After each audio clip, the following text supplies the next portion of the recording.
सूरजपुर गांव में रतन और रीमा का एक छोटा सा परिवार रहता था। उन दोनों का एक 4 साल का बेटा भी था, जिसका नाम राजू था। रतन पेशे से बढ़ई था। वह गांव के चौराहे पर लकड़ी के सामान और खिलौने बनाकर बेचा करता था, लेकिन उसकी कमाई बहुत कम होती थी। किसी तरह कभी कभी जब कुछ सामान बिक जाता तो रतन घर के लिए खाने का सामान ले आता था। इसी तरह एक दिन रतन जब बाजार में लकड़ी के खिलौने बेच रहा था, तभी वहां एक छोटा लड़का लकड़ी का घोड़ा खरीदने आता है। अंकल, आपके पास जो लकड़ी का घोड़ा है वो कितने का है? बेटा, छोटा वाला 10 रुपए का है और बड़ा वाला 20 रुपए का। बताओ, तुम्हें कौन सा चाहिए? अंकल, मुझे तो बड़ा वाला चाहिए, लेकिन मेरे पास अभी सिर्फ 15 रुपए ही हैं। रतन दिल का बहुत अच्छा इंसान था, जो हमेशा दूसरों की मदद करने के लिए तैयार रहता था। बेटा, कोई बात नहीं, तुम ये बड़ा वाला घोड़ा ले जाओ। जब बाकी के पैसे हो जाएं, तब दे देना। सच्ची अंकल, बहुत बहुत धन्यवाद। सोनू बड़े उत्साह से घोड़ा लेकर चला गया। उसके चेहरे पर खुशी की चमक साफ झलक रही थी। इसी तरह देखते देखते कुछ समय बीत गया और धीरे धीरे ठंड का मौसम आ गया। ठंड का मौसम शुरू होते ही सुबह सुबह गांव कोहरे से ढक जाता।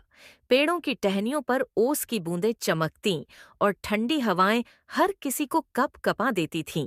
गांव में जिनके पास पक्के मकान थे, उन्हें तो इस ठंड के मौसम से कोई तकलीफ नहीं थी, पर जिनके घर कच्चे थे, उनके लिए ये सर्दी किसी सज्जा से कम नहीं थी।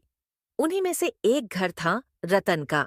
रतन के पास एक छोटी सी झोपड़ी थी, जिसमें जगह जगह दरारें आ चुकी थीं, जिनसे बाहर की ठंडी हवा अंदर आ जाती थी। दीवारों पर मिट्टी उखड़ चुकी थी, छप्पर से पानी टपकता था और दरवाजे के नीचे से सर्द हवा की सरसराहट पूरे कमरे में फैल जाती थी।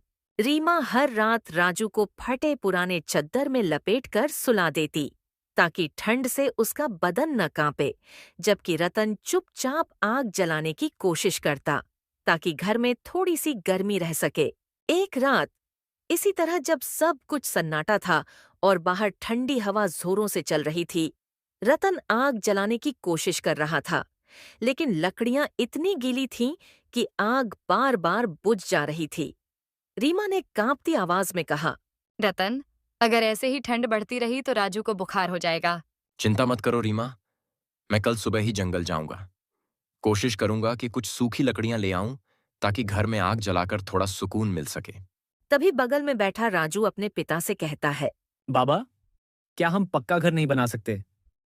हमारी झोपड़ी में जगह जगह दरारें आ चुकी हैं, जिनसे बाहर की ठंडी हवा अंदर आ जाती है। इसी वजह से मुझे बहुत ठंड लगती है। हमारे पास पहनने के लिए स्वेटर भी नहीं है और हमारा कंबल भी फट गया है। हाँ रतन, राजू सही कह रहा है। मैंने तो गांव वालों को कहते सुना है कि ठंड तो अभी और बढ़ने वाली है। कुछ लोग तो कह रहे थे कि इस बार शायद बर्फ का तूफान आने वाला है। जाने हमारा क्या होगा। लगता है इस बार ठंड हमारी जान लेकर मानेगी। रीमा, तुम तो जानती हो कि पक्का घर बनाने में बहुत पैसे लगते हैं। मेरे पास इतने पैसे नहीं हैं। मैं लकड़ी का सामान बनाकर गांव में बेचता हूं, लेकिन गांव वाले बहुत कम पैसे देते हैं। घर बनाना तो दूर, मैंने सोचा था इस बार ठंड में सबके लिए स्वेटर और नए कंबल खरीद कर लाऊं, लेकिन मेरे पास उसके लिए भी पैसे नहीं हैं। बाबा, एक बात बोलूं? आप तो लकड़ी का ही काम करते हो, तो क्या ऐसा नहीं हो सकता कि हम लकड़ियों का घर बना लें? हाँ राजू बेटा, तुम ठीक कह रहे हो। हम लकड़ियों का घर बना सकते हैं, लेकिन इसके लिए हमें जंगल से ढेर सारी लकड़ियां लानी होंगी। रतन की बात सुनकर राजू की आंखों में चमक आ गई। वह उत्साह से बोला, बाबा, मैं भी चलूंगा जंगल। मैं भी लकड़ियां उठाने में आपकी मदद करूंगा।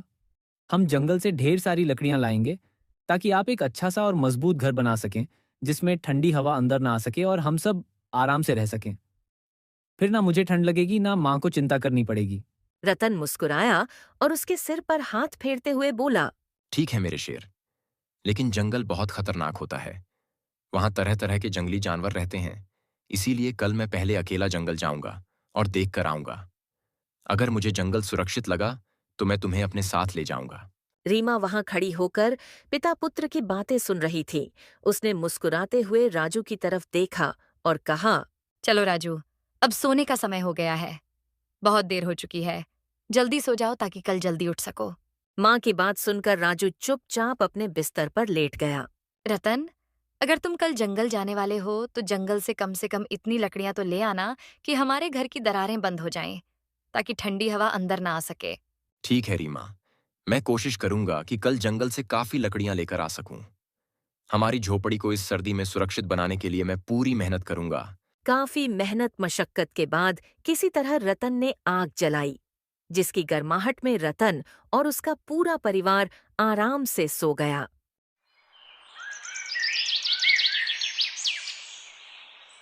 अगली सुबह रतन जंगल जाने तैयार था। उसने जाने से पहले रीमा से कहा, देखो रीमा, मैं जंगल लकड़ियां लाने जा रहा हूं, तो तुम अपना और राजू का ख्याल रखना। और ठंड ज्यादा है तो घर में आग जलाए रखना, ताकि घर का तापमान गर्म रहे। मैं कोशिश करूंगा जल्द से जल्द आने की। रतन, परंतु अभी हमारे पास जलावन के लिए ज्यादा लकड़ियां नहीं है, तो तुम कोशिश करना जल्द से जल्द आने की। ठीक है रीमा, मैं जितनी जल्दी हो सकेगा जलावन और घर की मरम्मत के लिए लकड़ियां ले आऊंगा।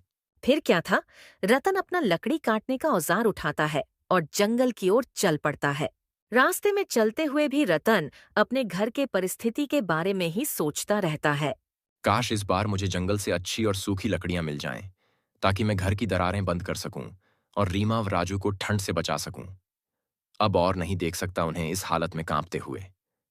चाहे जितनी मेहनत करनी पड़े, आज मैं खाली हाथ वापस नहीं जाऊंगा। थोड़ी देर चलते चलते वो जंगल में पहुंच जाता है, परंतु वहां का नजारा देखकर वो दंग रह जाता है। जिस जंगल से वो लकड़ियां काटा करता था, वहां की सारी लकड़ियां काटी जा चुकी थीं। हे भगवान, ये क्या हो गया? यहां तो एक भी सूखी लकड़ी नहीं बची। जिस जंगल से मैं हर साल लकड़ियां लाता था, अब वो पूरा सुनसान हो गया है। अगर लकड़ियां ही नहीं होंगी तो मैं घर कैसे बनाऊंगा? रीमा और राजू ठंड में कैसे रहेंगे? अब मैं क्या करूं? कहां जाऊं? रतन यह सोचकर परेशान था, तभी उसे अपने घर की याद आई। मुझे यहां आए काफी देर हो चुकी है। अब तक तो घर की जलावन की लकड़ी भी खत्म हो गई होगी। अभी के लिए मैं जितनी नीचे गिरी हुई लकड़ियां मिलेंगी उतनी ही ले जाता हूं, ताकि घर वालों को कम से कम इस ठंड से बचा सकूं। इतना सोचकर रतन ने बिना समय गवाए नीचे पड़ी हुई लकड़ियां चुननी शुरू कर दीं। देखते देखते कुछ ही समय में उसने थोड़ी बहुत लकड़ियां इकट्ठा कर लीं। चलो, जलावन भर की लकड़ियां तो जमा हो गईं, लेकिन अगर मुझे अपने घर की मरम्मत करनी है तो मुझे जंगल के और भीतर जाना होगा। पर अभी नहीं जा सकता, क्योंकि वहां जाने और लौटने में बहुत समय लग जाएगा। पहले मैं ये लकड़ियां घर पहुंचा दूं, ताकि रीमा और राजू ठंड से बच सकें। फिर रीमा को बता दूंगा कि मुझे कल जंगल के अंदर तक जाना होगा, ताकि वो ज्यादा परेशान ना हो। रतन फटाफट अपनी जुटाई हुई लकड़ियां उठाता है और अपने घर की ओर चल पड़ता है। रास्ते में चलते हुए मौसम धीरे धीरे और ठंडा होने लगा। ठंडी हवाएं चलने लगीं, पेड़ों की पत्तियां सरसराने लगीं और आसमान में धुंध फैलने लगी, मानो सर्दी अपनी पूरी ताकत से लौट आई हो। किसी तरह ठंड को सहते सहते रतन अपने घर लौट आता है। जब रतन घर पहुंचा तो रीमा ने उसके लाए हुए लकड़ियों के गट्ठर को देखा और चिंतित होकर पूछा, रतन, तुमने तो काफी देर लगा दी आने में। सब ठीक तो है ना? जंगल में कोई परेशानी तो नहीं हुई? और ये लकड़ियां भी बहुत कम लग रही हैं। क्या जंगल में सूखी लकड़ियां नहीं मिली? हाँ रीमा, जंगल पहुंचा तो देखा कि वहां की ज्यादातर लकड़ियां पहले ही काटी जा चुकी थीं। सूखी लकड़ी तो लगभग मिली ही नहीं। बहुत खोजने के बाद जो नीचे गिरी हुई लकड़ियां दिखीं, वहीं लेकर चला आया हूं। कल शायद मुझे जंगल के थोड़ा और भीतर जाना होगा। तब शायद वहां कुछ अच्छी लकड़ियां मिल जाएं, जिनसे हम घर की मरम्मत कर सकें। परंतु वहां तो जंगली जानवर होंगे, तुम उनका क्या करोगे? मेरे हिसाब से जंगल के इतना भीतर जाना तुम्हारे लिए सही नहीं होगा। रतन, आप ऐसा मत करो। जंगल के इतने भीतर जाना बहुत खतरनाक है। मुझे डर है कि आपको कुछ हो सकता है। क्यों ना आप सरपंच जी से मदद मांग लें? हमारे घर की मरम्मत के लिए जो लकड़ियां चाहिए वो आप उनसे ले सकते हैं। वैसे भी उनके पास पक्का मकान और बगीचा है। आप अपनी पूरी परेशानी उनसे बता दीजिए, शायद वे हमारी मदद कर दें। ठीक है रीमा, तुम सही कह रही हो। मैं सोच रहा था कि खुद ही जाकर लकड़ियां ले आऊं, लेकिन तुम्हारी चिंता सही है। मैं अभी सरपंच जी के पास जाकर अपनी परेशानी बताऊंगा और उनसे मदद मांगूंगा। इससे जंगल में जाने का खतरा भी नहीं रहेगा और घर की मरम्मत भी हो जाएगी। फिर क्या था, रतन तुरंत ही सरपंच के घर के लिए निकल पड़ता है। कुछ देर चलते चलते रतन सरपंच के घर पहुंच जाता है। सरपंच जी उस समय अपने कमरे में चारपाई पर बैठकर गांव के जमींदार से बात कर रहे थे। रतन ने नम्रता से आगे बढ़कर उन्हें प्रणाम किया। राम राम सरपंच जी, मैं आपसे एक जरूरी बात करने आया हूँ। सरपंच जी ने रतन की ओर देखा और अपनी बातचीत रोकते हुए कहा, अरे रतन, आओ बेटा, बैठो। बताओ क्या बात है? चेहरे से लग रहा है कि कुछ चिंता में हो। हाँ सरपंच जी, दरअसल हमारी झोपड़ी की हालत बहुत खराब हो चुकी है। छत और दीवारों में जगह जगह दरारें पड़ गई हैं, जिनसे ठंडी हवा अंदर आ जाती है। मैंने जंगल से लकड़ियां लाने की कोशिश की, लेकिन अब वहां सूखी लकड़ियां बिल्कुल नहीं बचीं। मैं सोच रहा था कि आपसे कुछ लकड़ियों की मदद मिल जाए, ताकि मैं अपने घर की मरम्मत कर सकूं। अरे रतन, मैं तुम्हारी परेशानी समझता हूँ, लेकिन अभी तो मेरे पास खुद भी लकड़ियों की कमी है। पिछले हफ्ते ठंड बढ़ने पर मैंने अपने घर की मरम्मत के लिए सारी लकड़ियां इस्तेमाल कर लीं। ऊपर से जमींदार जी ने भी कहा है कि फिलहाल गांव के भंडार से कोई लकड़ी बाहर नहीं जाएगी। तुम कुछ दिन और इंतजार कर लो, शायद अगले हफ्ते जंगल से लकड़ियों की नई खेप आ जाए। सरपंच जी, अगर लकड़ियां नहीं दे सकते तो कोई और मदद ही कर दीजिए। मेरे घर की हालत बहुत खराब है। दीवारों में दरारें हैं, ठंडी हवा सीधी अंदर आ जाती है। रीमा और राजू ठंड से कांप रहे हैं। अगर थोड़ी बहुत पुरानी लकड़ी या फूस भी दे दें तो मैं उसी से घर की दरारें बंद कर लूंगा। देखो रतन, मैं तुम्हारी हालत समझता हूँ, लेकिन मेरे पास भी अभी कुछ खास बचा नहीं है। गांव में अगले महीने पंचायत भवन की मरम्मत होनी है, तो सारी लकड़ियां वहीं के लिए रखवाई गई हैं। तुम चाहो तो जंगल से जाकर खुद ले आओ, लेकिन मेरी मानो तो ज्यादा भीतर मत जाना। वहां के हालात अब पहले जैसे नहीं रहे। सरपंच की बात सुनकर रतन का चेहरा उतर गया। उसकी आंखों में निराशा साफ झलक रही थी। ठीक है सरपंच जी, मैं समझ गया। इतना कहकर रतन ने सरपंच को नमस्कार किया और भारी कदमों से वहां से लौटने लगा। रास्ते में चलते हुए भी उसके मन में बस एक ही सवाल गूंज रहा था, अब मैं क्या करूं? कैसे करूं अपने घर की मरम्मत? कुछ ही देर में रतन अपने घर पहुंच जाता है और रतन के पहुंचते ही रीमा के सवाल शुरू हो जाते हैं। रतन, आप आ गए? क्या सरपंच जी ने हमारी मदद करने के लिए कुछ कहा? उन्होंने लकड़ियां देने या कोई और उपाय बताया क्या? रीमा, सरपंच जी ने कहा कि उनके पास भी अभी लकड़ियां नहीं हैं। गांव की बाकी लकड़ियां भी अगले महीने तक किसी और काम के लिए रखी गई हैं। वो अभी हमारी मदद नहीं कर सकते। रतन, तो अब हमारी कोई मदद नहीं हो सकती, लेकिन हमें हार नहीं माननी चाहिए। आप चिंता मत करो, हम किसी न किसी तरह अपने घर को इस ठंड से बचा ही लेंगे। दोनों अभी आपस में बातें कर ही रहे थे कि तभी उन्हें गांव वालों का शोर सुनाई देता है। भागो भागो, अपनी अपनी जान बचाकर भागो। भागो भागो, अगर जान बचानी है तो यहाँ से भागो। ये कैसा शोर है? लगता है गांव में कोई जानवर आ गया है। मैं बाहर जाकर देखता हूँ। रतन अपनी झोपड़ी से बाहर निकलकर देखता है कि सारे गांव वाले भाग रहे हैं। क्या बात है बिरजू? सारे लोग क्यों भाग रहे हैं? गांव में कोई जंगली जानवर आ गया है क्या? जंगली जानवर से भी खतरनाक चीज है। जान बचानी है तो भागो, नहीं तो बर्फ के तूफान में हम सब मारे जाएंगे। रतन देखता है कि गांव में बर्फ का तूफान आ रहा था। बर्फ के बड़े बड़े गोले गांव की ओर तेज रफ्तार से बढ़ रहे थे। रीमा, राजू को लेकर जल्दी यहां से चलो। गांव में बर्फ का तूफान आ गया है। लोग गांव छोड़कर भाग रहे हैं। रीमा जल्दी जल्दी कुछ जरूरी सामान गठरी में बांधने लगती है। अपनी माँ को इतना परेशान देख राजू रतन से पूछता है, बाबा अब हम कहाँ जाएंगे? अभी कुछ सोचने का वक्त नहीं है बेटा। जान बचानी है तो हमें यहां से निकलना होगा, नहीं तो हम सभी बर्फ के नीचे दबकर मर जाएंगे। लेकिन बाबा हम जाएंगे कहाँ? बेटा, अभी के लिए जंगल जाने के अलावा मुझे और कुछ समझ नहीं आ रहा है। वे तीनों जंगल की ओर चले जाते हैं। चलते चलते वे जंगल पहुंचते हैं। जंगल में मौसम गांव से अच्छा था। यहाँ तो बर्फ के तूफान का नामो निशान भी नहीं है। हाँ, यहाँ कितनी अच्छी धूप खिली हुई है। मेरा तो यहाँ से जाने का मन ही नहीं कर रहा है। हाँ रीमा, जब तक गांव में बर्फ का तूफान नहीं थम जाता, हमें यहीं रहना होगा। वो तीनों एक पेड़ के नीचे चादर बिछाकर आराम करने लगते हैं। सुबह से शाम हो जाती है। शाम होते होते ठंड बढ़ जाती है और धीरे धीरे जंगली जानवरों की डरावनी आवाजें आने लगती हैं, जिस वजह उनके दिलों में खौफ पैदा करने लगती हैं। बाबा ये तो शेर की आवाज है, मुझे बहुत डर लग रहा है। अगर शेर यहाँ आ गया तो हम सबको खा जाएगा। हाँ रतन, अगर हम ठंड से बच गए तो जंगली जानवर हमें जरूर मार डालेंगे। घबराओ मत, हमें कुछ नहीं होगा। जंगली जानवरों से बचने के लिए हमें पेड़ पर चढ़ना होगा। जंगली जानवरों के डर से वे तीनों एक पेड़ पर चढ़ जाते हैं और सारी रात वे तीनों पेड़ पर बैठकर गुजार देते हैं। रात भर पेड़ पर बैठने के कारण उन्हें बहुत ठंड लगती है। जब सुबह होती है तो वे नीचे आते हैं। रात भर जागने के कारण वो बहुत थके हुए थे। ठंड की वजह से राजू की तबीयत बिगड़ जाती है। बच्चा सारी रात सो नहीं पाया, इसे ठंड भी लग गई है। हम इस तरह से कब तक यहाँ रहेंगे पेड़ के नीचे चादर बिछाकर? रीमा, तुम राजू को लेकर आराम करो, मैं गांव जाकर देखता हूं। तूफान थम गया होगा तो हम गांव वापस चलेंगे। ठीक है ना रीमा? किसी तरह रीमा पेड़ के नीचे कुछ खाने को बनाती है। फिर वो तीनों खाना खाते हैं, जिसके बाद रतन गांव चला जाता है। रीमा राजू को काढ़ा बनाकर पिलाती है ताकि उसको थोड़ी गर्मी लग सके। राजू, ये लो काढ़ा पी लो, इससे तुम्हारी तबीयत ठीक हो जाएगी। हमारी किस्मत अच्छी रही तो हम गांव वापस चलेंगे, ठीक है? राजू काढ़ा पीकर पेड़ के नीचे सो जाता है। रीमा भी पेड़ के नीचे आराम करने लगती है और वहां रतन गांव जाकर देखता है कि वहां बर्फ की बारिश हो रही थी। गांव में कोई नहीं था। सारे गांव वाले गांव छोड़कर जा चुके थे। गांव की ऐसी हालत देख रतन जंगल वापस आ जाता है।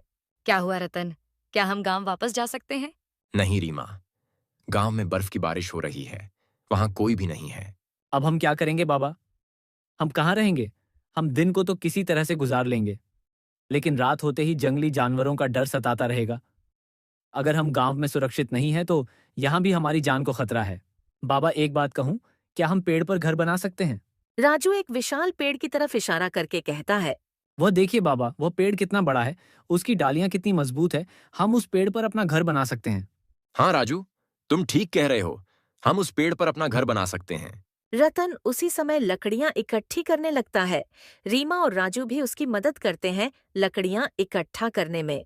लकड़ियां इकट्ठा करने के बाद रतन पेड़ पर लकड़ी का घर बनाने लगता है। देखते देखते कुछ घंटों की कड़ी मेहनत के बाद रतन पेड़ पर घर बना लेता है। अरे वाह बाबा, पेड़ पर हमारा घर बन गया है। अब हमें जंगली जानवरों का कोई डर नहीं है।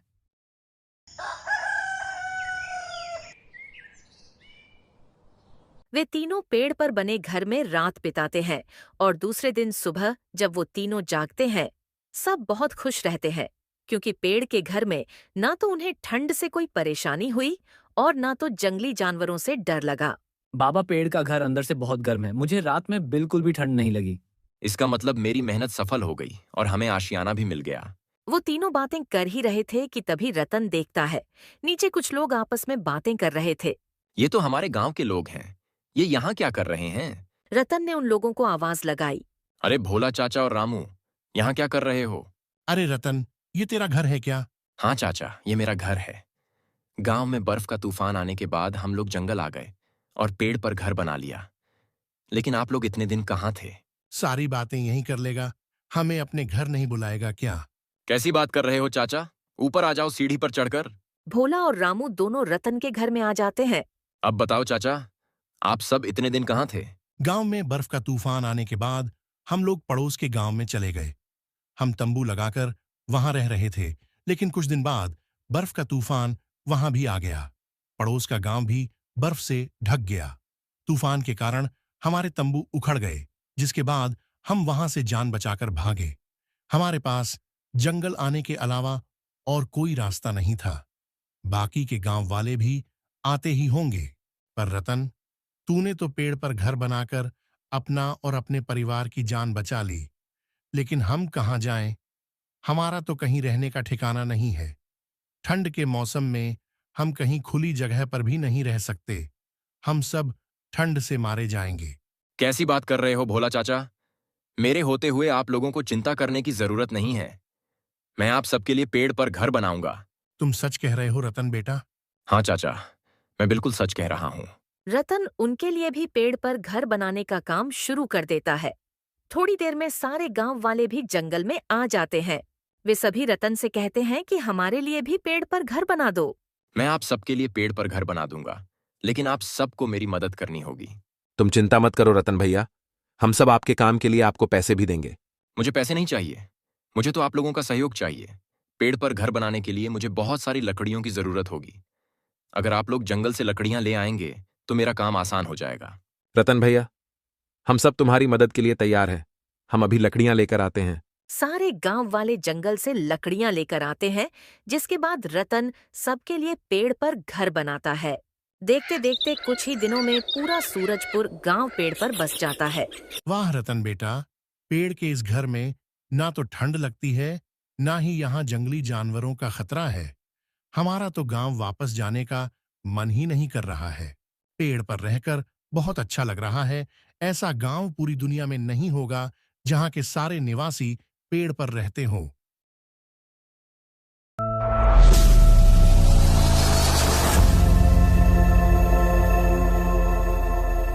सर्दियों का ऐसा मौसम आया जिसमें पल भर में बारिश के साथ साथ ठंड भी लग रही थी।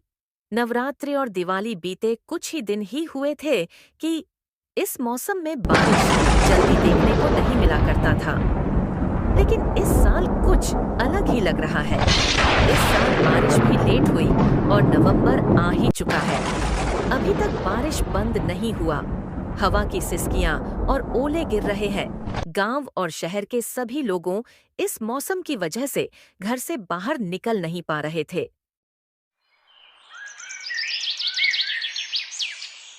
उन्हीं के बीच में गांव का एक व्यक्ति रामू, जो इस ठंड की वजह से जूझ रहा है। गांव के बाहर छोटे से कच्चे घर में रामू अपनी पत्नी साधना और 2 बच्चों के साथ ठिठुर रहा था।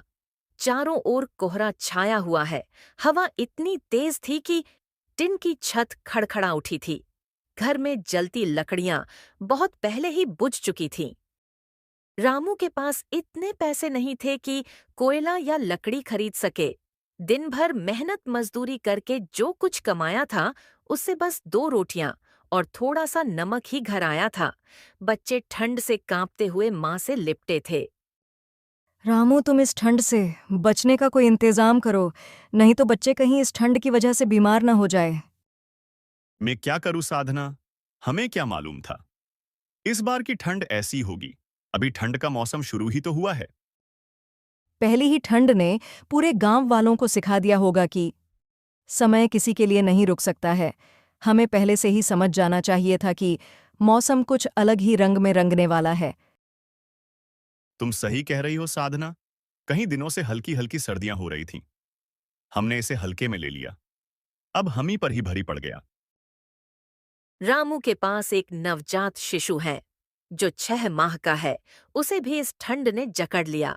उसके स्तन पे एक भी कपड़े नहीं थे, सिवाय एक चादर के। वो भी उसे ठंड से नहीं बचा पा रही थी। वहीं दूसरी ओर गांव के कुछ अमीर और सरपंच मिलकर आंगन में आग की मशाल जलाकर ताप रहे थे। आग की लपटें इतनी थी कि उन सब का शरीर गर्म से जूझ रहा है। शर्मा जी देखिए, तो इस साल तो ठंड तो बहुत पहले ही हो गया है। यहां तक कि पास में खड़े लोग नहीं सही से दिख रहे हैं। हाँ दयानंद, तुम सही बोल रहे हो। इस साल की ठंड तो बहुत पहले ही हो गई। सबसे बुरी हालत तो इन गरीब गांव वालों की होती होगी, जो समय रहते वो सब अपने लिए बंदोबस्त नहीं कर सके। दयानंद पांडे थोड़ा अकड़ के साथ तेज आवाज में शर्मा को बोले, अरे छोड़ो उन गरीबों को, उनकी चिंता किसको है? मरे या जिए हमको क्या है, हम तो बस उन सब का हक छीनने के लिए सरपंच की कुर्सी पर बैठे हैं। ऐसे ही नहीं हमने अभी तक इतने जल्दी आलीशान महल बनवाया है। तभी तो हम सोचे, तुम्हें 3 ही साल हुए हैं सरपंच बने, ये सब धन कहां से आया? तुम तो इन गांव वालों का हक छीन रहे हो। तुम्हें तो सोचना चाहिए कि वो सब नहीं रहेंगे तो तुम्हारा क्या होगा। इन गरीबों से तो हमारा जीवन चलता है। तुम्हें इतनी चिंता क्यों हो रही है इन गरीबों से? क्योंकि हम भी इन गरीबों की तरह जीवन व्यतीत किया हूं। हमें भी मालूम है गरीबी क्या चीज होती है। कई दिनों तक हम भूखे ही सोए हैं। ये दोनों आपस में बहस करते करते सुबह हो गई।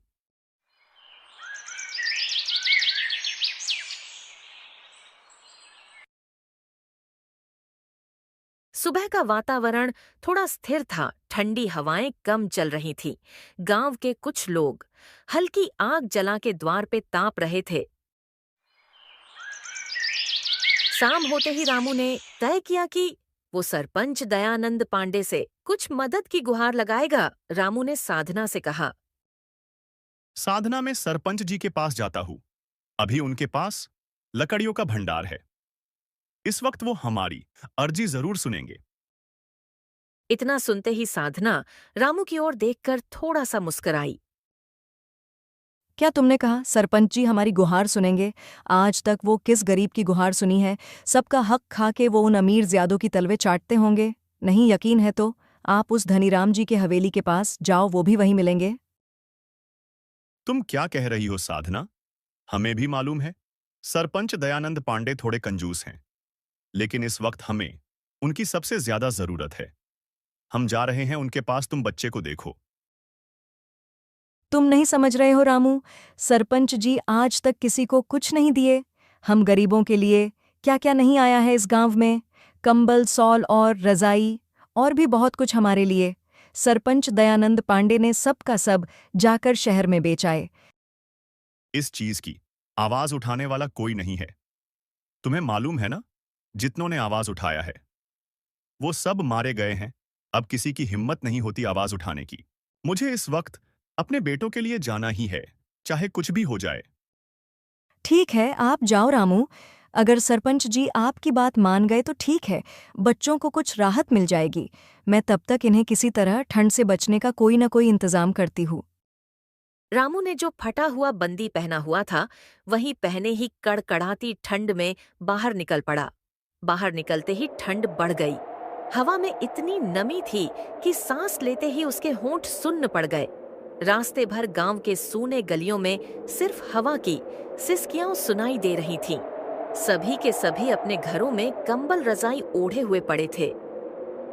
थोड़ी दूर चलते ही रामू ने देखा सरपंच दयानंद पांडे का बड़ा घर दूर से ही चमक रहा था। अंगीठियों की गर्म रोशनी दीवारों से टकराकर हवा में मिल रही थी।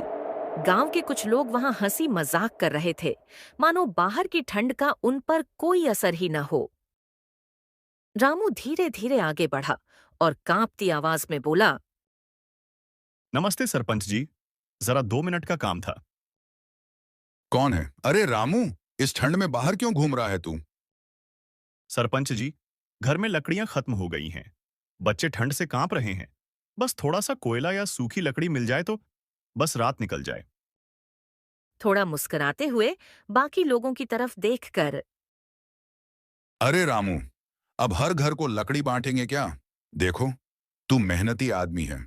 कल सुबह आ जाना, काम रहेगा खेतों में, मजदूरी के साथ लकड़ी भी मिल जाएगी। लेकिन सरपंच जी, रात कैसे कटेगी? बच्चे छोटे हैं। सरपंच का चेहरा ठंडेपन से कठोर हो गया। देखो रामू, अभी हमारे पास इतना फालतू के काम करने का मन नहीं है। तेरे बच्चे हैं, मेरे नहीं। तू इस गांव का वो गरीब किसान है, तुझे देखकर भी जरा तरस नहीं आता। हमने बोल दिया तुझे, अभी सबका इंतजाम करने का वक्त नहीं है। तू खुद ही समझदार आदमी है, किसी पड़ोसी से कह दे, सुबह सब ठीक हो जाएगा। सरपंच जी, आप नहीं समझ रहे हैं, मेरे बच्चे अभी काफी छोटे हैं। मैं आपसे हाथ जोड़कर विनती करता हूं, अभी के लिए कुछ तो दे दो। लगता है तू ऐसे नहीं मानेगा, तुझे तो घसीट के बाहर की ओर फेंकवाना ही पड़ेगा। तभी सरपंच दयानंद पांडे ने अपने दोनों पहलवानों से कहा। इसे बाहर निकाल के फेंको। सरपंच के नौकरों ने रामू को घसीट के फेंक दिया। रामू ने गहरी सांस ली। उसकी आंखों में उम्मीद थी, पल भर में बुझी गई। फिर उसने सिर झुकाया और धीरे धीरे लौट चला। गांव के रास्ते पर लौटते हुए उसे लगा जैसे ठंडी हवा अब और भी बेरहम हो गई हो। ठंड से ठिठुरता हुआ रामू घर पहुंचते ही दरवाजा खटखटाया। साधना ने दरवाजा खोली। क्या हुआ रामू, सरपंच जी ने लकड़ी दी? रामू ने सिर झुका लिया। आंखों में आंसू थे, लेकिन वह मुस्कुराने की कोशिश कर रहा था। नहीं साधना, वो बोले कि तुम मेरे खेत में काम करो, फिर मैं तुमको कुछ लकड़ियां दे दूंगा सुबह के लिए। साधना ने बच्चों की ओर देखा, जो दोनों कांप रहे थे। फिर उसने धीमे स्वर में कहा, ठीक है रामू, अब जो होगा सुबह होगी तो देखा जाएगा। अभी बच्चों को बीच में लेकर बैठो, मैं कुछ कोशिश करती हूँ।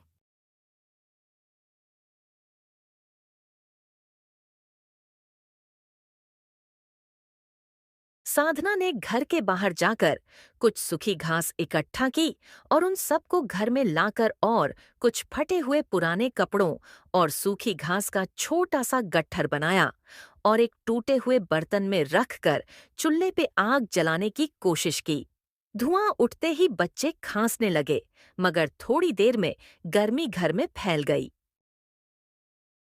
माँ, पूरे घर में धुआं फैल उठा है। हमारी आंखों में जलन सी हो रही है।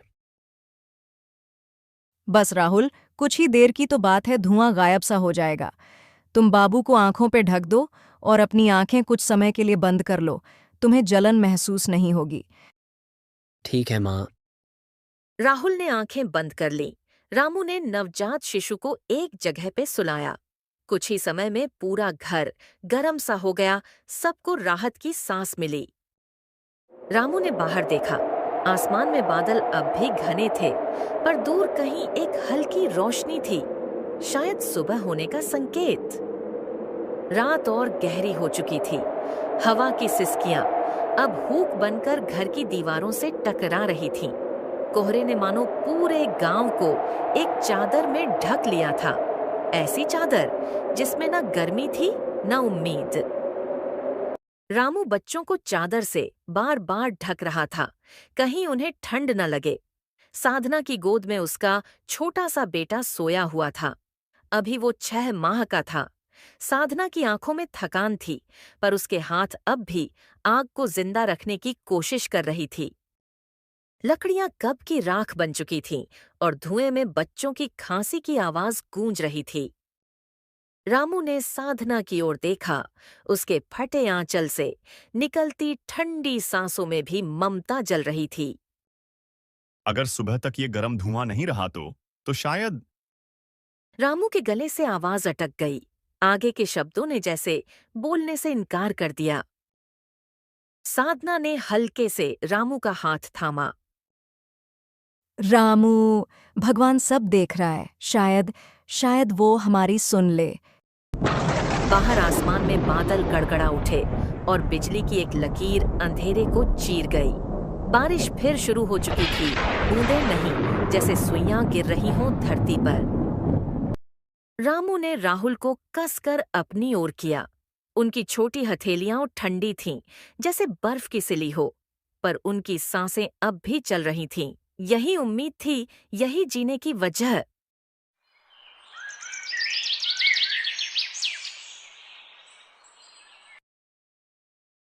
धीरे धीरे रात बीतती गई और सुबह की हल्की किरण खिड़की की टूटी दरार से भीतर आई। गांव के कुछ लोग चौपाल पे बैठकर सूरज की रोशनी का आनंद ले रहे थे। कई दिनों के बाद उन सबको देखने को मिला। सब आपस में बात कर रहे थे कि अरे करण भाई, हम लोगों का ऐसा हुआ है इस ठंड में, तो सोचो रामू का क्या हुआ होगा। तुम सही कह रहे हो भाई। उसके पास तो अभी एक नवजात शिशु है। कहीं उसे कुछ हो गया तो रामू तो जीते जी मर ही जाएगा। तभी वहीं से रामू गुजर रहा था, सरपंच जी के घर जाने के लिए।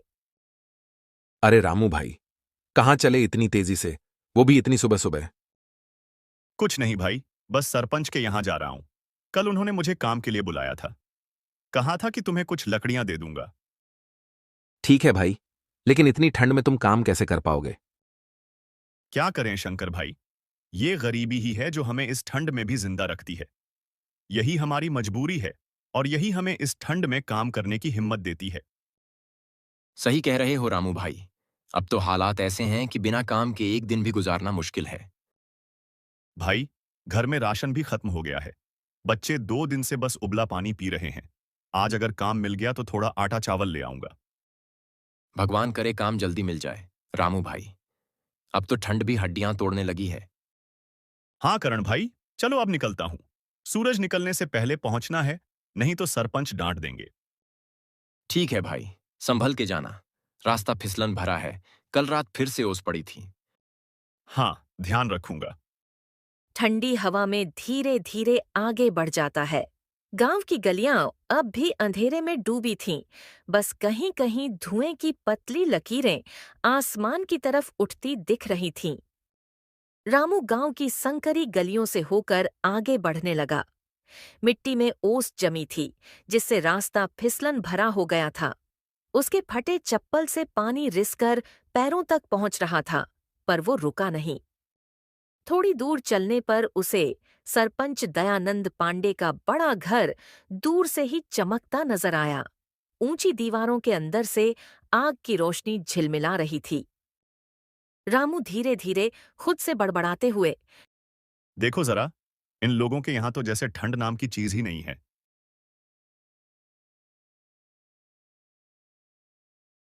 वो दरवाजे तक पहुंचा, झिझकते हुए अंदर झांका। आंगन में कुछ आदमी अंगीठी के पास बैठे हंसी मजाक कर रहे थे। सरपंच आराम से कुर्सी पर बैठे आग के मजे ले रहे थे। रामू ने कांपते हाथों से सलाम किया। नमस्ते सरपंच जी, आपने बुलाया था काम के लिए? सरपंच ने ऊपर देखा, फिर तिरछी नजर से मुस्कुराए। हाँ रे रामू, बुलाया था। तू आया भी बड़ा जल्दी। चल, पहले हाथ मुंह धो ले, फिर बात करते हैं। रामू ने सिर हिलाया और झिझकते हुए पानी की बाल्टी के पास गया। ठंडे पानी की पहली छींटे से ही उसके हाथ सुन्न पड़ गए, लेकिन उसने कुछ नहीं कहा। थोड़ी देर बाद सरपंच ने आवाज लगाई। अरे रामू, सुन, तेरे लिए कुछ खास काम है आज, पर थोड़ा अलग तरह का काम है। रामू ने चौंक कर पूछा। कैसा काम सरपंच जी? तुम इतना मत सोचो रामू, तुमको सिर्फ मेरा एक छोटा सा काम करना है, वो भी नदी किनारे जो खेत है हमारा। मालिक, उधर उधर तो इतनी ठंड होगी कि मैं उससे सहन नहीं कर सकता। तुम्हें वही काम करना है इस वक्त, नहीं तो तुम जा सकते हो। सरपंच दयानंद पांडे रामू की इस हालात पर जरा सा भी तरस नहीं खा रहा था, क्योंकि उससे भी मालूम है रामू को इस वक्त लकड़ियां और राशन की सख्त जरूरत है। रामू भी बिना सोचे समझे हाँ बोल देता है। ठीक है सरपंच जी। रामू चुपचाप खेतों की ओर निकल पड़ता है। रास्ते में हर जगह उसे ओस के अलावा कुछ और नहीं दिखाई दे रहा था। कुछ ही समय में रामू नदी किनारे खेत की ओर पहुंच गया। अपना काम करने लग गया, एक तरीके से खोदने लगा। ठंड इतनी लग रही थी कि रामू को काम करने में दिक्कत हो रही थी। काफी देर तक खेतों में था, लेकिन रामू से एक कोना भी नहीं हुआ। वो हार मानकर सरपंच के पास जाने लगा। कुछ समय में पहुंच सारी बात बताई। सरपंच जी, हमसे वो काम नहीं होगा, कुछ और हो तो बताओ हमें। इतना सुनते ही सरपंच दयानंद पांडे रामू पर भड़क गए। तुमसे एक काम नहीं हो सकता तो? और तुम्हें लगता है और भी कोई काम देंगे? तुम अभी के अभी यहां से चले जाओ। मालिक, हमें कुछ लकड़ियां ही दे दो, हमें इस वक्त सबसे ज्यादा जरूरत है। मेरे पास एक 6 माह का बालक है, उससे इन लकड़ियों की सख्त जरूरत है। चले जा यहां से, तुझे कुछ नहीं मिलेगा, एक भी लकड़ियां नहीं। सरपंच रामू की बात नहीं मानते। रामू निराश होकर घर की ओर चल पड़ा। रामू घर पहुंचकर साधना को बताया सारी बात। साधना, सरपंच ने हमें लकड़ियां नहीं दी, उन्होंने हमें ऐसा काम दिया कि हम उनमें असफल हो गए। जाने दो रामू, जो हमारे किस्मत में होगा वो होकर ही रहेगा। रामू और साधना दोनों कुछ घास और लकड़ी की कंडी के सहारे उन्होंने पूरी रात गुजारी। साधना के गोद में उसका छोटा बेटा पड़ा हुआ था। उधर सरपंच दयानंद पांडे को थोड़ा सा दुख हुआ कि मैंने आज कुछ तो गलत किया हो। 20 साल पहले ही सरपंच दयानंद पांडे का 1 वर्ष का बेटा इसी मौसम में मृत्यु हुई थी। मैं कल जाकर उससे माफी भी मांग लूंगा और कुछ लकड़ियां भी दे दूंगा, ताकि उसकी मदद हो सके।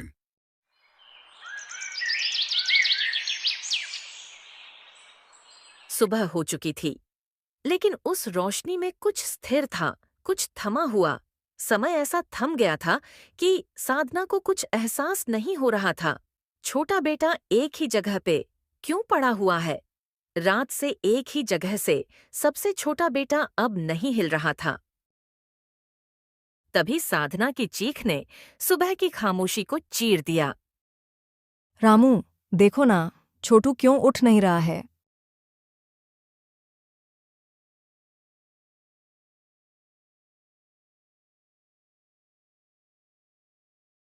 क्या हुआ साधना? तुम ऐसा क्यों चिल्लाई हो? छोटू को क्या हुआ है तुम देखो ना। रामू ने जैसे ही बेटे को छुआ, उसके हाथ कांप उठे। उसकी आंखों से बहते आंसू बर्फ बनकर गालों से टकरा रहे थे।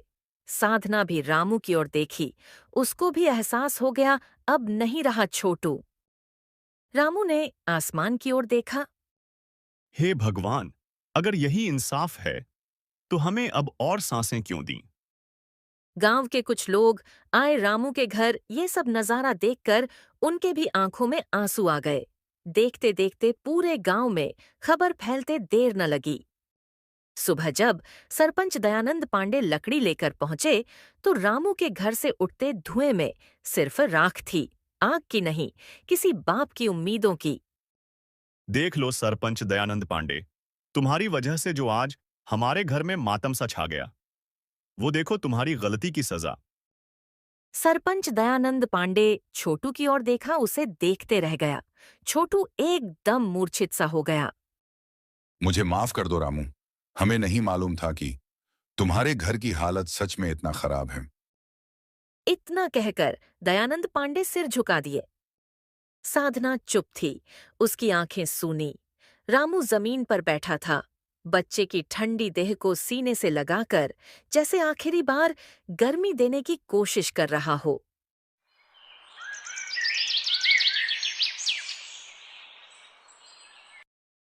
उस दिन के बाद से गांव वालों ने कहा, ठंड तो हर साल आती है, पर इस बार वो किसी की जिंदगी ले गई। और रामू, वो अब भी हर सुबह गांव के किनारे दिखाई देता है जहां उसका कच्चा घर था। कहते हैं वह अब आग नहीं जलाता, क्योंकि एक बार जो बुझ जाती है वो दोबारा कभी रोशनी नहीं देती। ठंड का कहर सिर्फ मौसम नहीं था, वो इंसानियत की ठंडक की कहानी थी।